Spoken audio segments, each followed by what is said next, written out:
Biology का सबसे बड़ा चैप्टर लाइफ प्रोसेस, इतने सारे प्रोसेस, इतनी सारी चीज़ें जो आपको याद रखनी है। चलिए आज इस चैप्टर के बारे में बात करते हैं। आज हम लाइफ प्रोसेस के न्यूट्रिशन पार्ट के बारे में बात करने वाले हैं। ये जो आपका लाइफ प्रोसेस चैप्टर है, इसके अंदर आपके बहुत सारे सिस्टम, जैसे कि आपका सर्कुलेटरी सिस्टम, आपका एक्सक्रीटरी सिस्टम, आपका reproductive system, respiration, metabolism, nutrition, ये सारा का सारा एक ही चैप्टर में कवर होता है। नॉट रिप्रोडक्शन, ये आपका बस एक अलग चैप्टर में है, अदरवाइज ये सारे के सारे चैप्टर्स जो हैं वो आपकी इसी चैप्टर के अंदर इंक्लूडेड है, which makes it a big chapter.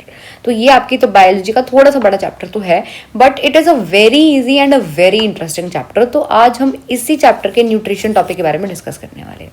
So let get started with the video guys. चलिए देखते हैं लाइफ प्रोसेस क्या है। सबसे पहले बात कर लेते हैं कि लाइफ प्रोसेस में आता क्या क्या है।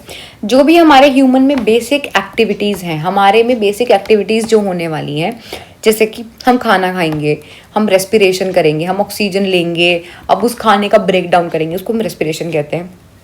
देन जो हमने खाना खाया उसको हर एक बॉडी पार्ट तक हमें पहुंचाना भी है, ट्रांसपोर्ट भी करना है, एक्सक्रीशन भी करना है। जो हमारे वेस्ट सब्सटेंसेस हैं, नाइट्रोजनस वेस्ट हैं, ये सब चीज़ें हैं, उनको हमें अपनी बॉडी से निकालना भी है। So it is your life process, right. Now let us move ahead. अब क्या क्या हमारे कैरेक्टरिस्टिक्स हैं, मतलब अगर कोई लिविंग ऑर्गेनिज्म है तो उसके क्या क्या कैरेक्टरिस्टिक्स हैं। जैसे कि तुम एक लिविंग ऑर्गेनिज्म, मैं एक लिविंग ऑर्गेनिज्म, तो हमारे अंदर क्या क्या लिविंग कैरेक्टरिस्टिक्स हैं।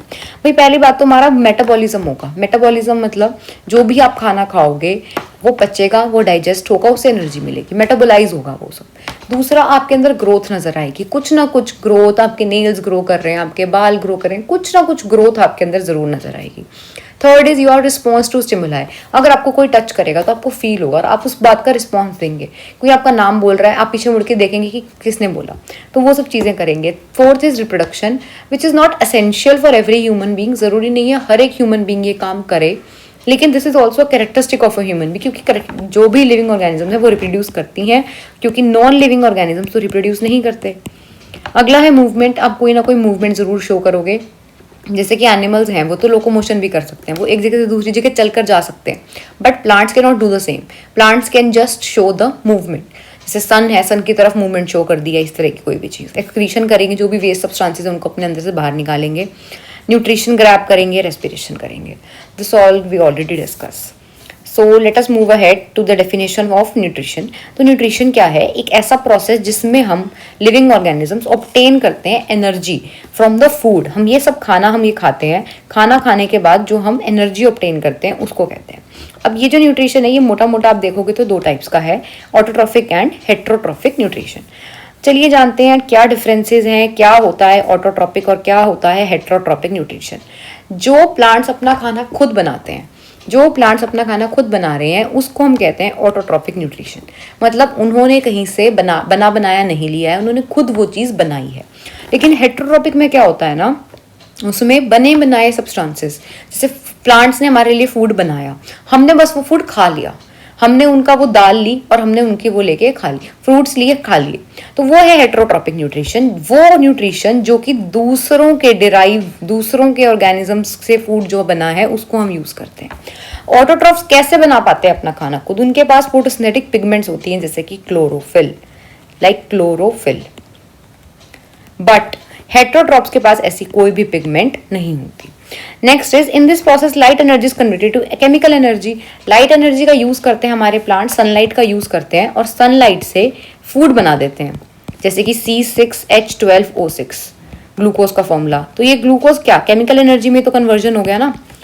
नेक्स्ट इज इसमें क्या हो रहा है, लाइट एनर्जी से केमिकल एनर्जी में नहीं कन्वर्ट हो रहा। इसके एग्जाम्पल ग्रीन प्लांट्स हो गए, साइनोबैक्टीरिया हो गए जिसको हम ब्लू ग्रीन एल्गी भी बोलते हैं, और हेट्रोट्रॉपिक में हो गए हमारे एनिमल्स, ह्यूमंस, पैरासाइट्स एंड या फंजाई, राइट। सो लेट अस मूव अहेड। अब देखते हैं न्यूट्रिशन के टाइप्स। तो मैं यहाँ पर एक फ्लो चार्ट बनाने वाली हूँ जो कि आपको हेल्प करेगा। सो न्यूट्रिशन में आपके दो पार्ट्स आ जाते हैं, एक तो आ गया आपका ऑटोट्रॉपिक और एक आ जाता है आपका हेट्रोट्रॉपिक, राइट। अब ऑटोट्रॉपिक के भी आगे जाकर दो टाइप्स होते हैं। One is chemo autotrophic,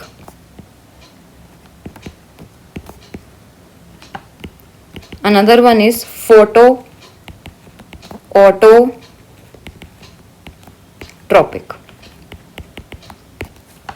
right. तो कीमो ऑटोट्रॉपिक क्या होता है, जो कि केमिकल्स का यूज करके, इसमें कोई लाइट यूज नहीं हो रही, इसमें इनऑर्गेनिक आयंस, इनऑर्गेनिक सब्सटेंसेस का यूज कर कर फूड बनाया जा रहा है, इसको बोलते हैं हम कीमो ऑटोट्रॉपिक, मतलब केमिकल्स का यूज करके खाना बनाए। फोटोट्रॉपिक क्या होता है, जब लाइट का यूज करके खाना बनता है, यूजिंग लाइट जो फूड बनता है उसको हम कहते हैं photo autotrophic. Now comes are heterotrophic. तो हेट्रोट्रॉपिक ऑर्गेनिजम्स जो हैं वो आगे जाके होते हैं 3 टाइप्स के। One is parasite, one is parasitic nutrition, चलो न्यूट्रिशन की ही बात कर लेते हैं। तो one is parasitic nutrition, second one is saprophytic nutrition, and third one is holozoic, holozoic nutrition. तो जो पैरासिटिक फॉर्म है, पैरासिटिक फॉर्म में होता क्या है, कहते हैं ना मेरी ही थाली में रहकर मुझे मेरे को ही मारा, मेरी थाली में मेरे में ही छेद किया, तो वो काम करता है पैरासाइट। पैरासाइट क्या करता है, आप ही का घर यूज करेगा, मतलब फूड भी आपका ही लेगा, प्लेस टू लिव भी आपका ही लेगा, जगह आपके अंदर ही रहेगा और आपका ही खाना खाएगा। ठीक है, तो पैरासाइट क्या करता है, आप ही के अंदर रहेगा और आपका ही खाना खाएगा। जैसे दीमक लगती है, जैसे कि जुएं होती हैं, लाइस, टिक्स, ठीक है, ये सारे एग्जाम्पल जो हैं वो हो जाते हैं हमारे पैरासाइट्स के। देन आता है बात सेप्रोफाइट्स की। सेप्रोफाइट्स होते हैं जो गले सड़े खाने पे, जो कि हमारे डेड एंड डिकेइंग ऑर्गेनिजम्स पे अपना फीड करते हैं, डेड एंड डिकेइंग ऑर्गेनिजम्स। जैसे कि आपका हो गया राइजोपस, एग्जाम्पल राइजोपस, फंगाई, ये सारी चीज़ें हो गई। नेक्स्ट है हमारा holozoic. Holozoic mode of nutrition क्या होता है कि हम अपने हाथों से, मतलब we can take the food and put it in our mouth, उसको बोलते हैं हम होलोजोइक फॉर्म ऑफ न्यूट्रिशन, जो कि हम ह्यूमंस शो करते हैं। तो यहाँ पर ये हम ह्यूमंस ये वाली चीज़ शो करते हैं। तो चलिए देखते हैं इनको थोड़ा अच्छे से और ज़्यादा अच्छे से। ऑटोट्रॉपिक न्यूट्रिशन जो है हमने देख ही लिया है। फोटोसिंथेसिस वो प्रोसेस है जिसके थ्रू ये हो पाता है। It is perform by green plants और some bacteria, I already told you. Blue green algae भी बोल देते हैं हम इसको। और ये क्या क्या यूज़ करता है, सनलाइट का यूज़ करेगा, कार्बन डाइऑक्साइड का यूज़ करेगा, वाटर का यूज़ करेगा, और लास्ट में हमें क्या बनाकर दे देगा, शुगर और ऑक्सीजन। शुगर और ऑक्सीजन इसने हमें बनाकर as a by product oxygen भी हमें मिल जाता है, राइट। तो लेट अस मूव अहेड, देखते हैं फोटोसिंथेसिस क्या है। तो फोटोसिंथेसिस इज अ प्रोसेस जिसमें हम लाइट एनर्जी को कन्वर्ट करते हैं केमिकल एनर्जी के अंदर। जैसे कि हमने यहाँ पर CO2 और H2O लिया, साथ में हमने यहाँ पर इस रिएक्शन में लाइट भी यूज़ की और इससे हमने बना दिया ग्लूकोज, इसको हम बोलते हैं ग्लूकोज, राइट। और साथ में हमारी ऑक्सीजन भी बनी। अब ये विदाउट क्लोरोफिल प्रेजेंट नहीं हो सकता, क्लोरोफिल हमें चाहिए ही चाहिए। क्लोरोफिल इतनी ज़्यादा ज़रूरी क्यों है भाई, क्लोरोफिल हमें क्यों चाहिए, क्योंकि क्लोरोफिल ही वो चीज़ है जो कि ट्रैप करती है, इट ट्रैप्स लाइट एनर्जी, यही ट्रैप करने वाली है लाइट एनर्जी को। अब बात करते हैं what is the site of photosynthesis, कहाँ पर हो रहा है फोटोसिंथेसिस। तो photosynthesis as I told you it happens in the chloroplast, क्योंकि क्लोरोप्लास्ट के अंदर ही वो पिगमेंट है जो कि ट्रैप करने वाला है लाइट को, राइट। और ये क्लोरोप्लास्ट कहाँ होता है, मीजोफिल सेल्स में। मीजोफिल सेल्स कहाँ प्रेजेंट होते हैं आपको पता है, आपकी जो लीफ है ना उसके सबसे नीचे वाले हिस्से में, ऊपर मतलब कैसे बताऊं मैं आपको, यहाँ पे सबसे ऊपर वाले पार्ट में, यहाँ पर आपके मेसोफिल सेल्स होते हैं। और raw materials as we already discuss, sunlight, CO2, water, these are the raw materials for photosynthesis. Next is the mechanism for photosynthesis, this is a star mark topic now. ये ना 3 steps हैं जिसमें आपका photosynthesis चलता है, मतलब इन 3 steps के बिना तो आपका फोटोसिंथेसिस चल ही नहीं सकता। First is your absorption of light energy by photosynthetic pigment chlorophyll. तो सबसे पहले क्या होगा, सबसे पहले आपकी लाइट एनर्जी को ग्रैब किया जाएगा, लाइट एनर्जी को पहले ट्रैप किया जाएगा बाय द क्लोरोप्लास्ट। नेक्स्ट क्या होगा, आपकी लाइट एनर्जी से फिर केमिकल एनर्जी में कन्वर्ट कर दिया जाएगा, that means formation of glucose C6H12O6, वो कर दिया जाएगा। और ये कैसे होगा, by splitting the water molecules. इसको फोटोलाइसिस ऑफ वाटर भी बोलते हैं, सेकेंड पॉइंट को फोटोलाइसिस ऑफ वाटर। फोटोलाइसिस क्यों बोला, क्योंकि लाइट की प्रेजेंस में, in the presence of light, water जो है उसका ब्रेक डाउन होता है, ठीक है। Third is reduction of carbon dioxide. अब CO2 से हमारा बन रहा है C6H12O6, ये बन रहा है ना हमारा। तो ये प्रोसेस जो होता है ना, ये रिडक्शन का प्रोसेस होता है। As you all know, reduction is addition of hydrogen. तो यहाँ पे क्या है, यहाँ पे कोई हाइड्रोजन नहीं है, लेकिन अगर हम ग्लूकोज में देखें तो यहाँ पे हाइड्रोजन का एडिशन हो चुका है। तो अगर हाइड्रोजन का एडिशन हुआ है, इसका मतलब यहाँ पर क्या हुआ होगा, रिडक्शन। तो इसलिए ये स्टेप बोलते हैं हम reduction of carbon dioxide to the carbohydrates, right. Now let us talk about the factors which affect photosynthesis. इस पे मैंने एक बहुत ज़्यादा डिटेल्ड वीडियो भी बनाई हुई है, तो आप मेरे चैनल पे जाके, मैं इसका लिंक डिस्क्रिप्शन में डाल दूंगी, तो आप वो ज़रूर चेकआउट कर सकते हैं कि इसका मोर डिटेल्ड वीडियो क्या है। Otherwise in this also it is covered very well. तो सबसे पहले आता है लाइट। भाई जितनी ज़्यादा लाइट बढ़ाओगे उतना ज़्यादा फोटोसिंथेसिस होगा। ये बस एक लिमिट तक तो सही है, मतलब इसका ग्राफ बनेगा कुछ इस तरह से, एक बार के लिए तो बढ़ेगा, उसके बाद फोटोसिंथेसिस घटना शुरू हो जाएगा। आपने लाइट दी, प्लांट खुश है कि मुझे और लाइट मिल रही है, मैं और अच्छे से ग्रो करूंगा।